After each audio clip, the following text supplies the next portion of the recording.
Thanks, Clayton. Good morning, everybody. You ready to be enthralled? Let me just make sure this works. Good.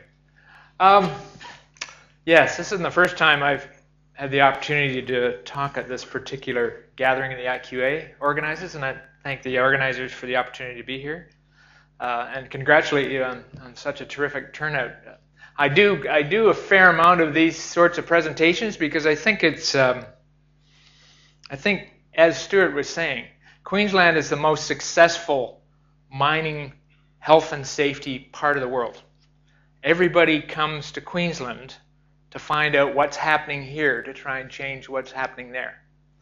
So people come from the United States, for example. If you're in the coal mining industry, probably the United States coal mining business has a lot it could learn from what's happening in Queensland. People go back and forth between here and South Africa. There's a lot of sharing, a lot of good stuff happens in South Africa that we learn about, and vice versa. But really, the work that's been done in this state has been phenomenal. And I feel quite fortunate to have been a part of that for the last 25 years. I've got a Canadian accent, if you're wondering where the accent comes from. I've been in Australia since about 1986, and I've been involved in mining probably since about 1988. And I don't know if any of you are old enough to remember what the lost time injury frequency rate was. I was in New South Wales when I first came. What was the lost time injury frequency rate in New South Wales in the late 80s? Anybody want to take a guess? What do you think? 50? 100?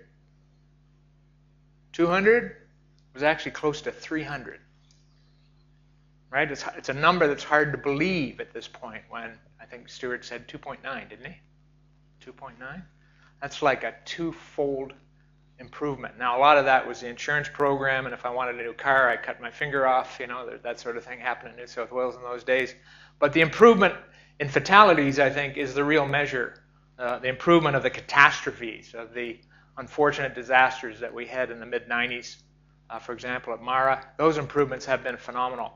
I've been lucky to be involved, I guess, lucky to be involved in the industry enough to investigate quite a few fatalities and multiple events, to learn about the industry, because I didn't grow up in this industry, and also to see how risk management has changed. And I've been lucky to be involved with Anglo American for 4 of the last 5 years, because Anglo American's a big company. A lot of you will know that it's involved in coal in Australia and a bit in hard rock on the other coast, but the main part of the Anglo American business is in Africa. One of the things I got involved with an Anglo American was this education and training program. They wanted everybody in the company to think better about risk. So it wasn't a training program to tell people what to do. It was like how to think. How many of you have been through the ZIP program, for example? You know, a lot of you go through ZIP. ZIP, it's working on how people think rather than telling them what to do. So we did that with executives, managers, supervisors, and every employee. There's 160,000 employees, 35,000 supervisors, 6,000 managers, and about 500 executives. What I'm going to do this morning is introduce you to a bit of what the executives heard.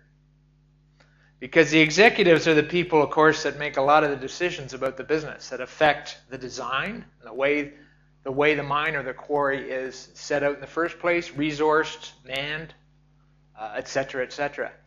And I'm going to show you a bit of what you talk to executives about, because it's exactly the same thing that we should talk to everybody about in terms of managing risk. It's about how you think. So normally you start out with executives talking about you're unfortunately an executive in an extremely hazardous industry. That's okay. Hazardous means we got big hazards. And unfortunately, you're an executive in an industry where when things get out of control, they do a lot of damage. So you're looking at an African situation where a haul truck going down a dusty road loses sight of a Land Cruiser in front of it and goes over the top of it and kills 4 supervisors in the Land Cruiser. So you're looking at big trucks, size of dinosaurs, as Stuart says. You're looking at big energies in other ways, electricity, ground control in a surface mine, even conveyors, big sources of energy. So as an executive, and I'm talking to you as if you're an executive now, as an executive, your job is to manage those hazards. This business has to manage those hazards. And it's a big challenge. It's a big challenge because they're very big. It's a big challenge because some of them are difficult to predict. Like, I know how much energy there is in a haul truck, but do I really know about that high wall? Do I really understand the ground or the gases as well as I should in the mines that I'm operating? Because uncertainty is a part of the mining business, and uncertainty about hazards means you may not be managing the risk well. So, talking to executives, you're trying to talk to executives about thinking differently about what they do. There are probably 3 tools that every company uses in some form to manage risk. So it's not just risk assessment. It's also the auditing or control monitoring that they do in the business. And it's also the incident investigation where we actually learn from our mistakes. I'm just going to talk about this top one. But the gears are meant to represent that they all relate to each other. They're your dynamic tools for improving risk. Doesn't matter if you're an executive at De Beers.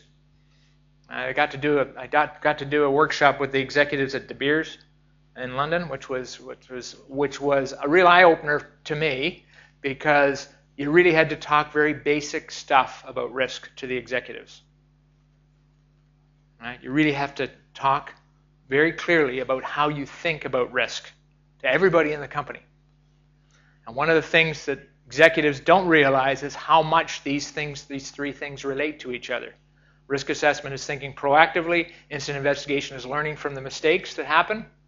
Hopefully HPIs, high potential incidents, and not real accidents, but incidents that warn you that there's a problem. And the third one, of course, is learning from checking things and making sure they're happening as you think they should be. Now I'm going to focus on the risk assessment part. Talking to executives about why things go wrong in the business. Things go wrong because the hazards that are in the business, which are big trucks, big ground, big electricity, big mechanical, pneumatic energies, get out of control. The controls that are supposed to be in place to make sure they do what they're supposed to do, that the haul truck operates like it's supposed to, that the ground behaves like it's supposed to, that the electricity does the job it's supposed to do, fail. So incidents happen in your business because those controls fail.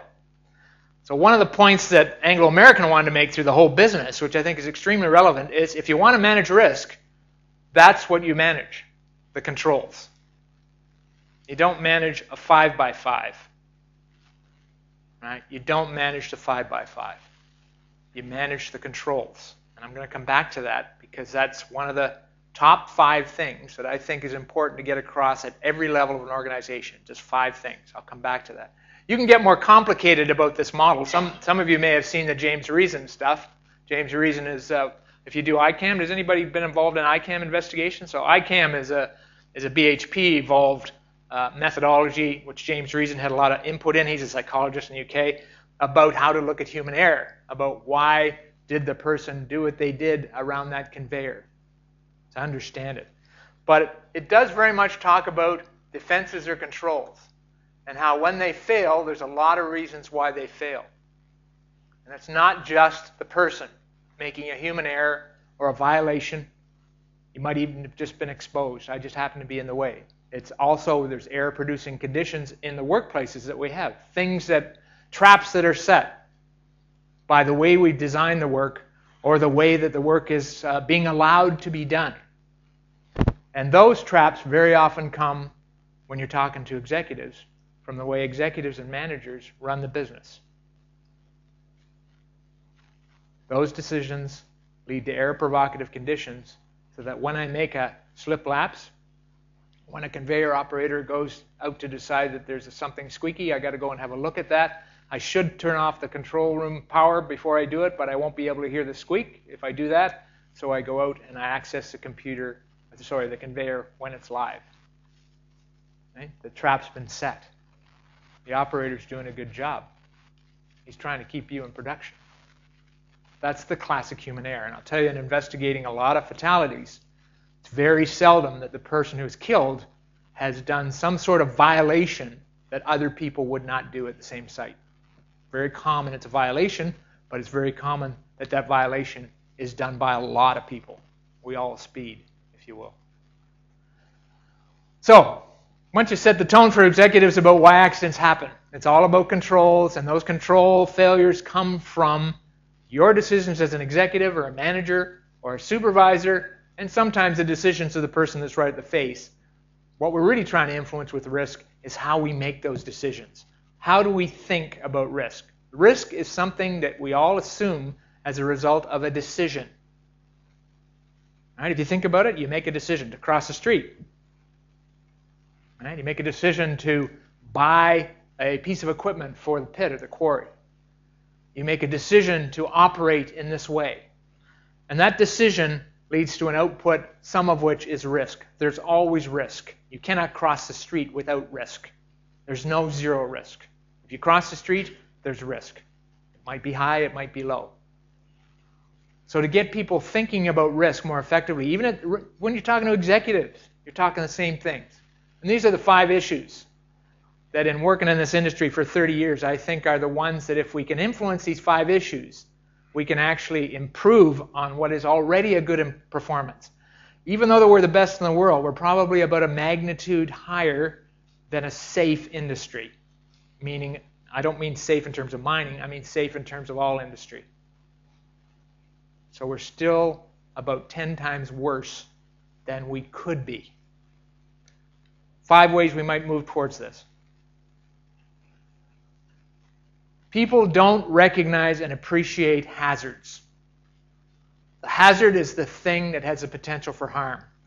People don't recognize or appreciate them. This could be the executive, this could be the manager, again, the supervisor, or the worker. We tend to think about things in terms of unwanted events fairly well, usually based on what's happened in the past, but we don't think about the hazard. What's the hazard coming down the stairs?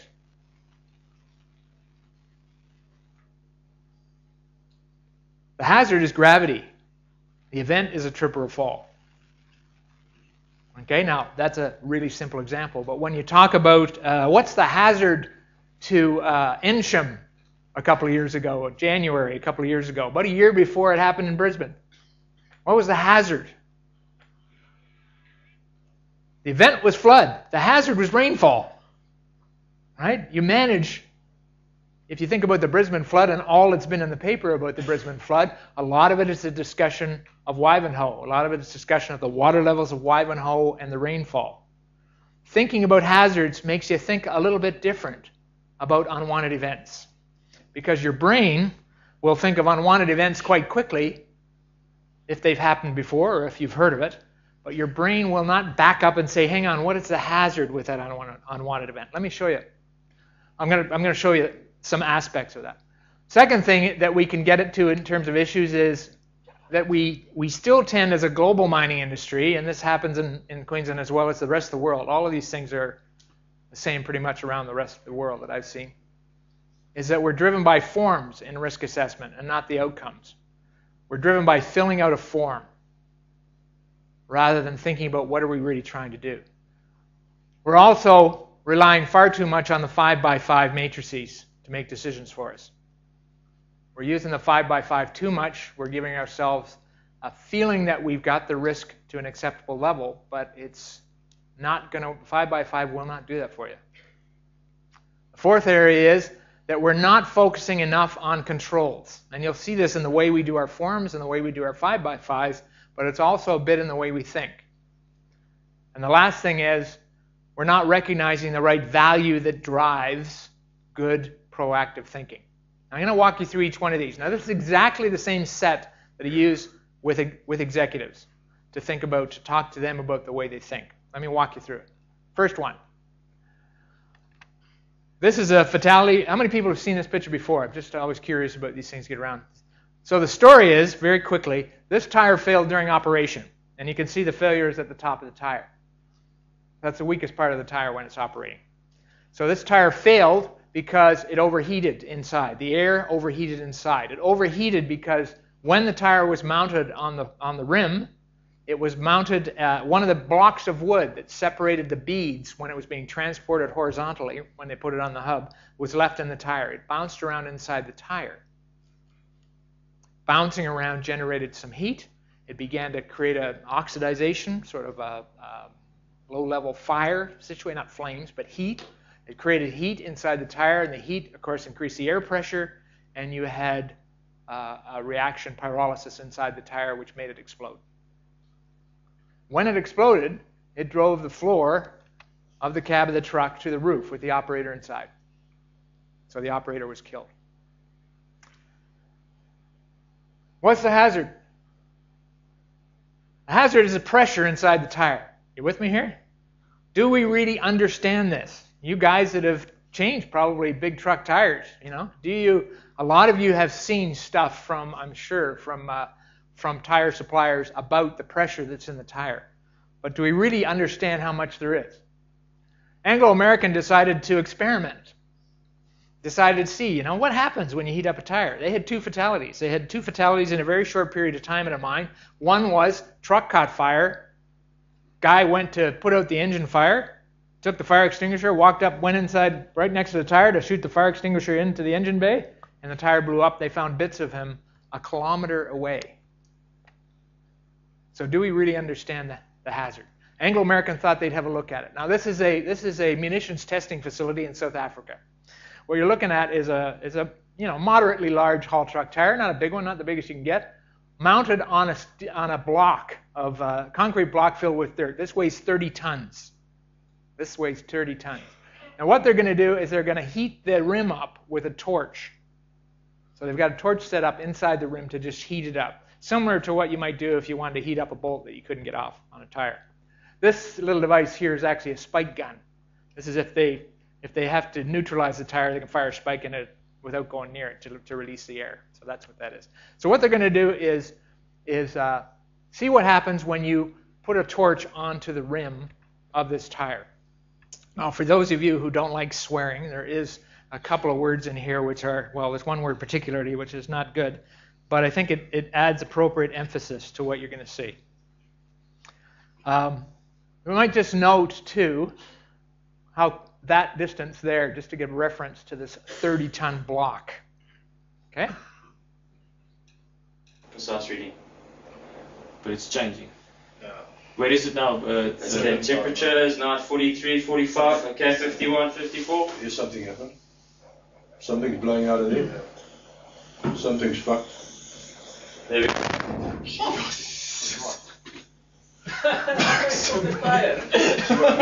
Yes.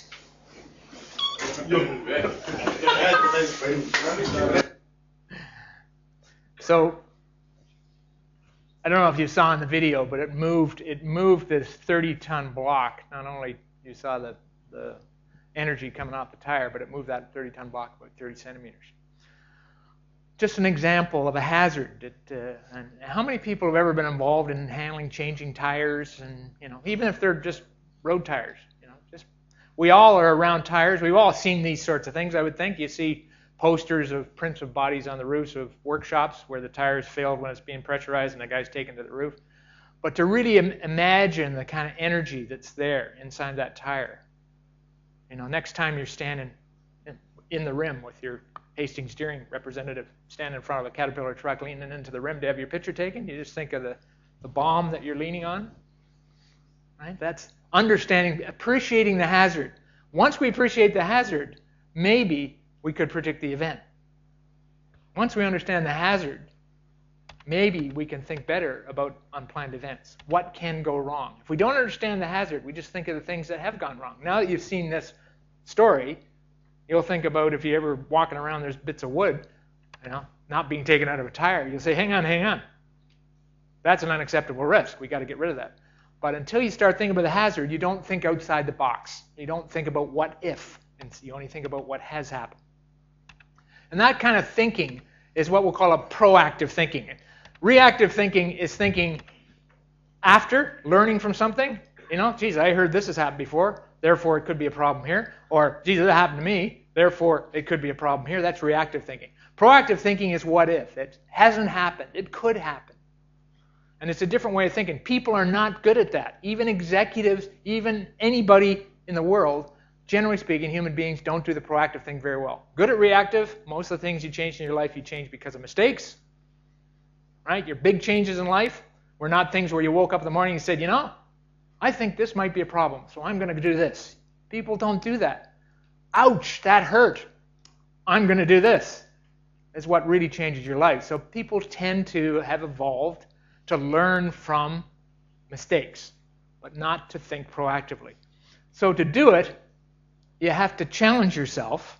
If you think of it in real life, you think of the wet paint scenario, very few people avoid touching wet paint. Very few people would think the same way maybe of this, but the way you think proactively or reactively, it's a different way of thinking. I'm going to suggest to you that this reactive thinking of what has happened is a form of doing things. You know, you want to learn from your mistakes. It's good stuff. Learn from your mistakes. But the really hard thing is to think about what could happen. And so you talk to executives about how they have to recognize how hard they have to lead an organization, how strong they have to be about proactive thinking, because it's just not natural. It's not natural for us to think what could happen. It's much more natural for us to think what has happened. It's a different way of thinking.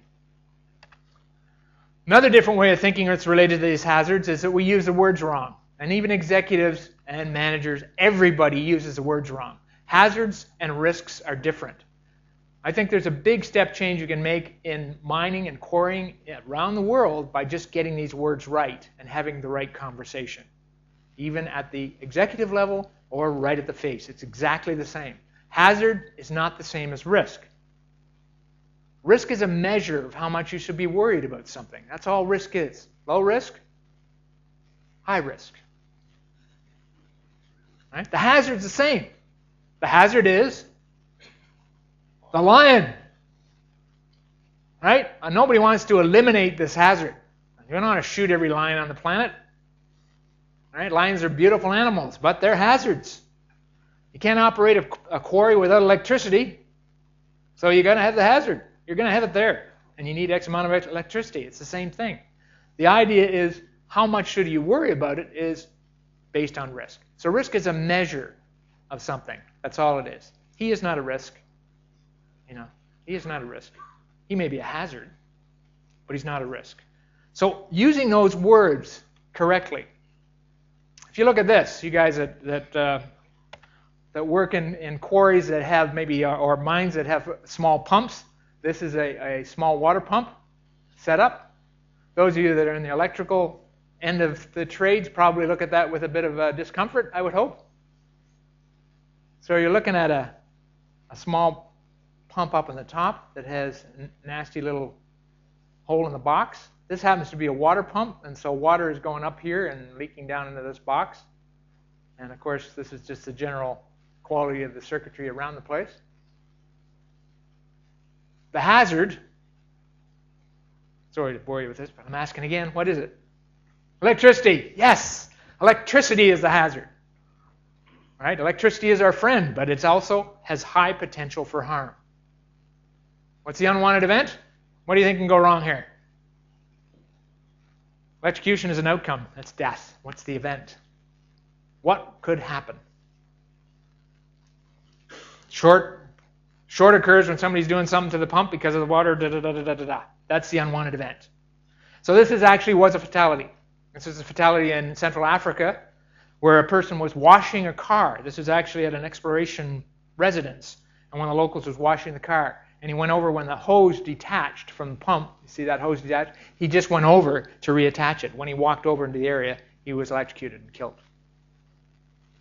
So thinking about electricity as a hazard first, making sure you understand electricity, making sure people know enough about electricity to understand electricity, that's not good, that's not good. Then think of the unwanted events.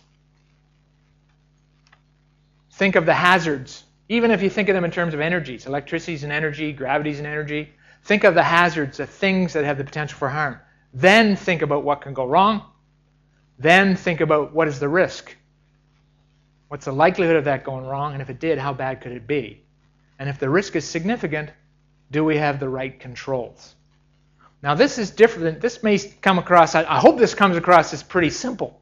but it is different than the international standard on risk management, because we're differentiating in risk identification, which is the first phase of it, between hazards and unwanted events, splitting those two things out. Because in the mining and quarrying business, people are killed because they did not understand or appreciate the hazards. Almost all of the events have an ingredient of that when you go back to the cause of the event. Did not understand or appreciate the hazard. The guy fighting the fire did not say, oh, I don't care if the fire blows up, I'm going to go out and put that engine fire out. He did not realize, he did not understand that the heat from that engine was making that tire into a bomb. And that event has happened many times in a very similar way around the world. So not understanding and appreciating hazards is almost always a major contributor to a major unwanted event. This is a different way of thinking. This is the way you talk to executives too. They don't think this way either. They think about, in terms of the business, what's gone wrong in the past. They open mines in the Congo with no experience in Central Africa from the United States, not realizing that there are totally different hazards in Central Africa than there are in Utah and Chile.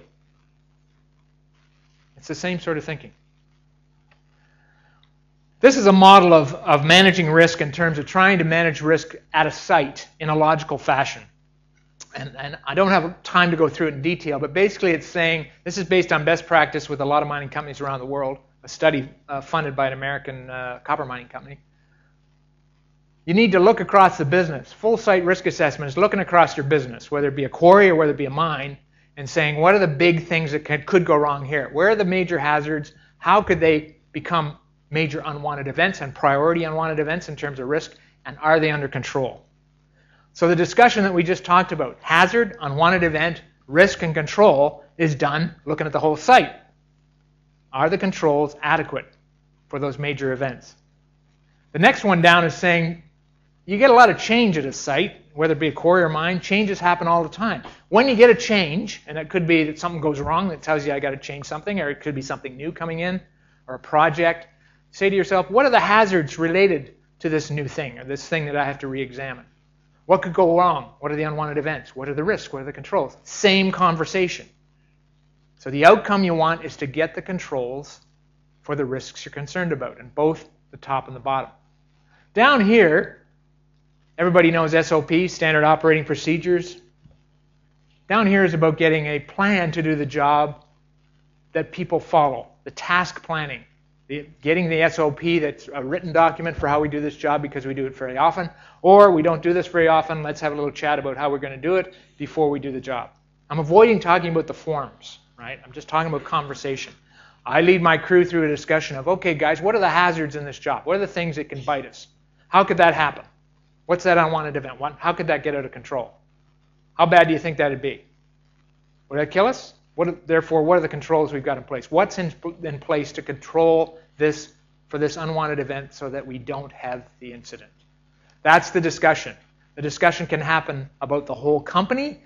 This discussion can happen about the business, the mine, the job to be done, or right at the very bottom, the SLAM, the stop and think, the take time, take charge, the take five, all those kinds of things that you guys do now, which is, I think, before I do the job personally. What are the hazards in this job I'm about to do? I'm about to change this light bulb. What are the hazards? What could go wrong related to those hazards? How bad could it be? If it could kill me, have I got the right controls in place? That's the conversation we want. The difference between that and what we do now is the hazard part isn't done with enough thinking. Sometimes it's done, but it's not done with enough thinking in terms of quality. And the last part, we're not questioning our controls enough. We're doing the unplanned events and the risk bit in the middle. We're spinning around in the middle, but we're not doing the top and the bottom very well. If we do it well at the top levels of our model here, we design the mine better, or we design the quarry better. We think about the things that go wrong, and we try to make sure we have the right equipment, the right methods, the right way we're mining, the right way we're quarrying, so we're reducing risk by design. If we do it well down here, where the supervisor is leading a discussion with his crew, or where I'm thinking before doing the job, it's mainly behavioral. I'm not going to change the design of the pit. I'm not going to change the design of the equipment I've got. I'm just going to try to operate it, recognizing the hazards and the controls that I need to have in place. So it's mostly behavioral. But the conversation is exactly the same. Hazard, unwanted event, risk, control. Quicker now. Second one, forms. We are driven by forms in risk assessment. It's just the way we kind of do things. And some of them are good.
These sorts of how we do risk assessment is kind of like the cartoon. It's kind of like the cartoon. We have a logical way of thinking about risk in our industry, which is pretty good. In Queensland, it's quite good. We do tend to have forms, and I'm one of these guys who thinks that an awful lot of mines you go to, the form is exactly the same. Like we need a form, so let's get it from this other mine, this other quarry. Let's use that form. We don't really think about what we're trying to do. We just think about filling out the form to a large degree. This is a typical form from a coal mining operation, actually in New South Wales, where they've got activity, which could be step in the job, maybe better to have step in the job. Identified risk, well actually it's an identified unwanted event, not a risk. This is the risk part in here from the matrices. You guys know this stuff as well as I do. The matrices definitions are right there. And what they've done is they have actually calculated the risk based on, I would think, no control, because they've got 4 of the 6 things are in the red. But as soon as they write this stuff in, they all go down in the green. Does that look familiar to anybody? Is this, it's an old saying now, but my job as to filling out this form is to get it in the green. That's what my job is. Because my boss likes green. It's his favorite color. He hates red. Absolutely hates it. It's in the red. It just causes him so much strife. Now, if the outcome we want is to have the people who do this job survive the job they're about to do, then you're wasting your time. Because it's getting it in the green.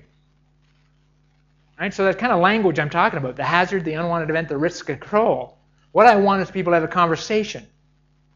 This is a JSA, the old job safety analysis. It comes from 1935. Rio Tinto has gone back to using this. They don't use the 5x5 at all when they're talking about job planning and creating SOPs and getting teams of people to do the job safely. They just want to walk through the steps in the job, have the supervisor say, okay guys, the job is to do this.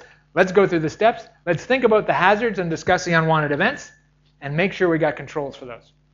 Let's not play around with, do you think that's a 1 or a 3 or a 2.5 or an A or a 7, because it's a waste of time. So is anybody in the room in an organization that switched back to just doing it this way? So we're all still doing it with the 5x5 stuff? So you talk to executives about this, because they use that 5x5 to decide whether to go into the Congo or not. Right? They use the same 5x5 that you guys use for this to go into the Congo. Because it's in the green, we can go into the Congo. Right? It's a disease. It's a cancer. And I'm sorry, I had something to do with it in the early 90s, I think. But we got far too much. This thing up here is not what we think it is. The lesson here is the job we want is to have the supervisors have a good discussion with their crews before they do a job, or to have a good discussion to create an SOP. What we want to do is make sure we understand steps in the job, what can go wrong, and the controls. That's what we want. That's the outcome we want. We don't want to debate on the 5x5. So it's questioning those kinds of things, challenging yourself related to, looking at some of some of the methods you have now, if you have these stop and think things like SLAM, and understanding, does this get the right result? Look at the methods you're using at the sites for risk assessment, even if it's like SLAM. Does it get the right result? Is there something in there that says when to stop? When to say, it's not safe, I can't do the job. What would you? We have executives do an exercise where say, there's a guy going up to the face that works for you. Say to him, give him one sentence that says, if this, then don't do the job. And they really struggle with that. Well, if you wouldn't let your son do it, no, not that stuff. I mean, that's emotional, no, real stuff. Like, real stuff. What are you saying to them that says it's okay to stop if this? They find it very hard. But that's the outcome they want. So does that work? So questioning whether the techniques that you use really do the job or whether you've just copied somebody else's technique because we need something that does this, let's get that and make it a colored card and put it in his pocket. 5x5s, this is the original 5x5. Okay, 5x5s, these 5x5 things, and this is actually a 5x4, come from, used to be Mil-Spec 882A, which is in the early 60s. It is a way of setting priorities so that you tell people at the appropriate level in the organization, don't ask me what the acronyms are, but they're military acronyms, that if it's a red, you tell the general. If it's an orange, you tell the colonel. Right? If it's a yellow, you tell the lieutenant, and the corporals and sergeants can take care of the greens. That's all it's for. It's for priority. It's not for tolerable risk. It doesn't work. And I get in fights with people about this, but it doesn't work. People will fill it out for you, and people will say, yeah, it's 21. And you think that they know how to use it, but it doesn't work. So when you look at this thing, and you look at some of the examples here of electrical, the hazard is electricity, but the activity is doing some electrical work, I guess. Electrocution, again, is an outcome. It's not an unwanted event. Electrocution is like death. Risk is high, 4, right up in the reds. But if we check the gear before we do it, it goes to a 21. Now, the reason why I got this, the supervisor came up to me in one of these, exactly this session like this, and said to me, and showed it to me, and said, hey, look at this. I can't believe the guys do this, and they still don't check the tools. And I'm saying, well, the issue is that doesn't tell them that that's really important. They didn't get that message. They got the message, if I put the words in here, I can put the number down to 21. That's the message that they got, and we can go to work. So we missed this great opportunity when we got the guys together actually talking about the work. We missed the opportunity to really have a good chat about the things that they should be most concerned about to survive the job. Red is okay. I'm going to start saying that more and more. Red is okay. You got a lot of stuff where you work that's in the red. It's a high priority. The general needs to know. We need to focus on the controls for that area. We got to make sure it's right. We got to monitor those controls. It's a really important thing for us to control. That's what red says. It doesn't say stop. It says be careful. Really manage that well. That's all it says in the matrices. Once you get those reds, though, focusing on it is really important. And really trying to manage our controls well, trying to get the right controls, recognizing certain types of controls are better than others. The level of risk, how much you should worry about something at work, is really based on how well it's controlled. Something that is a big hazard, like you've got a lot of big hazards in our industry, that can have a priority unwanted event. In other words, there's an unwanted event here that you're uncomfortable with. You've got to make sure the controls are right. Of course, the best control is to reduce the hazard or to eliminate it. Let's start using battery-powered conveyors. You reduce the energy, therefore you cannot have nearly disaster. Let's not have big haul trucks. Let's have let's get Tonka toys. Because there's so little energy in them, we won't have anybody hurt driving the trucks. Well, you can't do that. You're going to always be in the red with some of your energy sources. But thinking up here in terms of whether you can have better controls that make the hazard more acceptable. Tolerable risk. If you want tolerable risk, if you want acceptable risk, you've got to look at control, not the 5x5. You've got to look at the controls. Now, there are different ways to do this. And I got to admit to you, when you're talking to executives or anybody in the world, any of the big companies, they're all trying to figure out how to measure their controls better, how to decide whether that procedure is good enough or whether that fire alarm at the back is good enough or whether that handrail that's there is good enough for those stairs. They're all trying to figure out if those controls are adequate for the risk. Nobody's really doing a great job on it yet. It's not an easy thing to do in our industry. We have the hierarchy control that says some things are better than others. You've all seen this. It's in the law. We have people talking to us about, controls are like pieces of Swiss cheese. The idea is that each one will fail at some point. No control is 100% reliable, so we have 99% reliable controls, 86% reliable controls. The name of the game is to have enough controls that don't line up, that aren't dependent on each other, so that we actually have tolerable risk because our controls are effective. We've got good controls. This is where we're heading.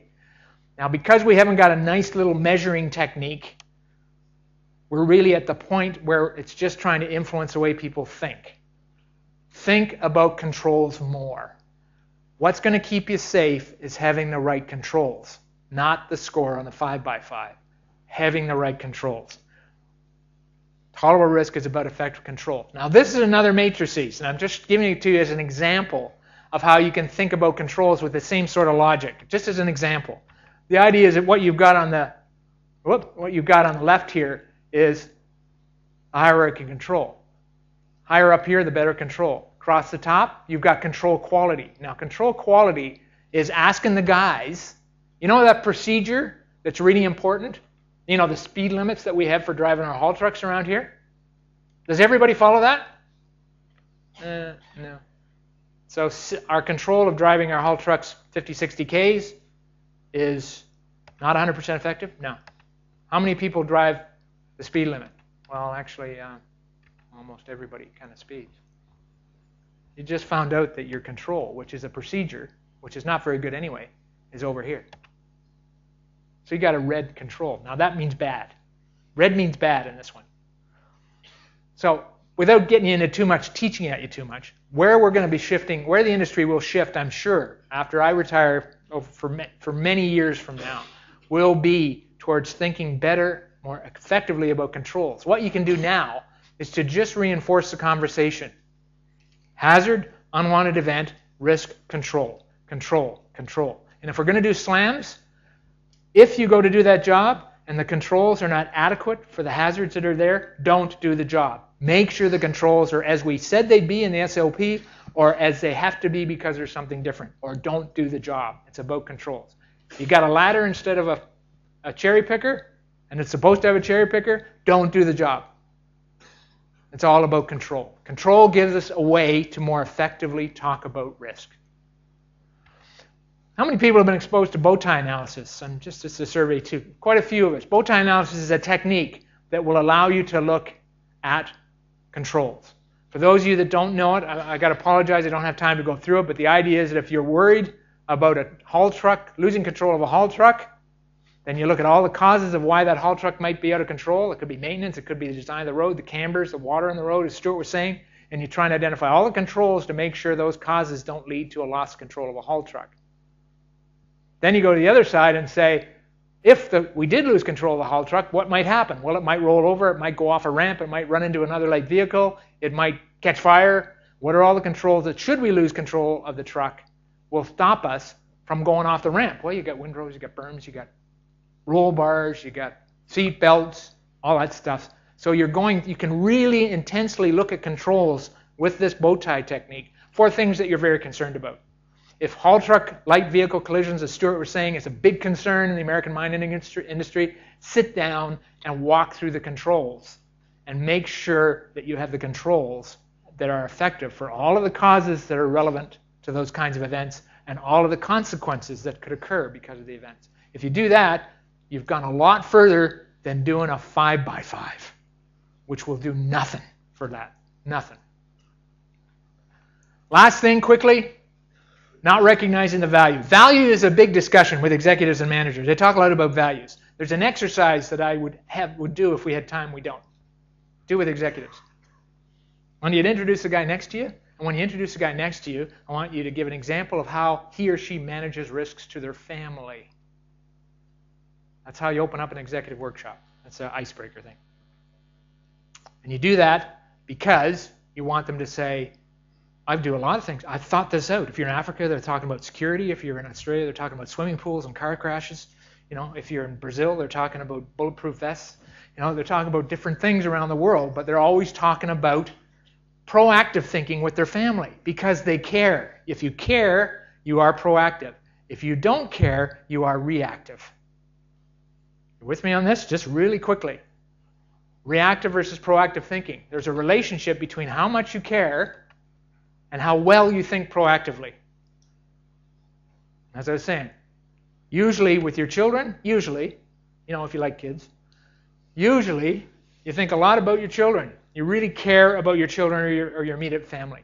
And because you do, you're better at proactive stuff. The first baby comes home, you're putting plugs in, all the electric sockets, you're putting gates on all the stairs. The second one comes along, you don't worry about it too much. Third one, you kick them down the stairs and say, see, it hurts? Right? But you start out caring, and when you care, you're much more proactive, right? You're much more proactive. And that's the lesson. That's the lesson for executives. You got to care. Managers, you got to care about the people who work for you. Supervisors, you got to care. We all know the people we worked for who cared about us.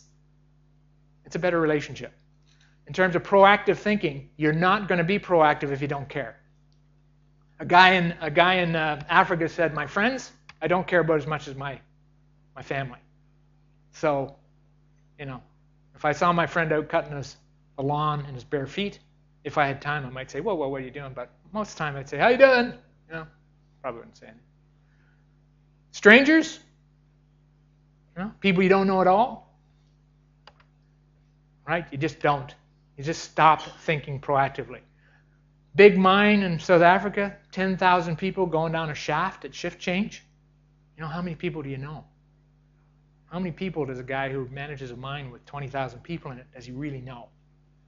So that caring, that's the value. Safety is not a value. Safety is an outcome. Caring is the value. You got to have caring to get the results that you want in terms of getting people to think proactively, getting them to do the hazard, unwanted event, risk, and control. That's what it's about. So, not recognizing hazards, use the hazard, unwanted event, risk, control conversation. It's just a conversation. Just when you go underground or when you go in the pit and you talk to somebody, say, I'm going to talk to you about hazard, unwanted event, risk, control. Hazard is the thing's potential for harm, like the energy in that conveyor, mechanical energy in that conveyor, the haul truck pressure tire, the stability of that slope in front of you. They're all hazards. They got potential for harm. What can go wrong with that slope? That's the unwanted event. How bad could it be? I wouldn't even bother too much about likelihood. I'd just say, geez, it'll kill you. Let's talk about it. Therefore, what are the controls? What do we do to control that slope, that tire, that conveyor? That's the conversation. You start that conversation, you're going to change the way people think. Change the outcomes of your risk assessment. Challenge the outcomes of your risk assessment. So look at the techniques you're using and saying, are they really giving me what I want? What do I want from this technique? Whether it be the SLAM or whether it be the RAC type form with the re-ranking of risk. What do you really want to get out of it? Is it doing that, or is it distracting people with arguments about 5x5? So the card that they use before they do a job, is it asking them to calculate risk? Because is that really helping the person do something? Or maybe they could think about consequence, but do they really think of the likelihood before they do a job? I mean, does that make sense? Challenge those. Only use a 5x5 to set priorities. And only use it, in my opinion, when you got a facilitator with a group. Don't use it with the supervisors. He's not a facilitator. Don't expect people to use it in their head. It's not designed for that. It's a priority setting mechanism at the higher levels of risk assessment. Get people thinking about controls, thinking about what they're supposed to be doing, and are they there? Are they working? What are the really important controls for these things that are important? That pit wall stability, really important to me. We got supervisors who inspect that once a shift. That is a really important control. It's a procedure, therefore it's weak. I got to make sure it happens all the time. I got to monitor that. I got to make sure it's happening.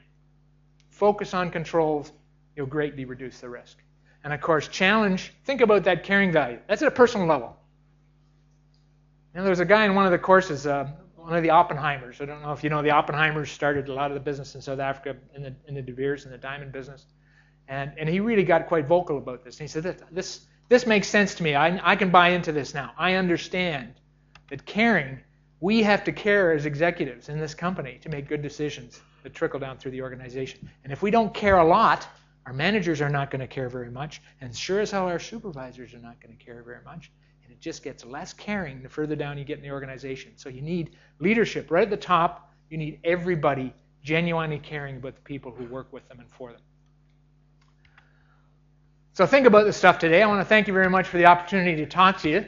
Think about the stuff related to risk assessment. If you can take those 5 takeaways back and make some little twigs in where you are, I think we can make a big step forward to not only staying the best performance, health, and safety part of the world in terms of mining, but also keeping that lead and making this the safest industry in the world forever. Thanks very much.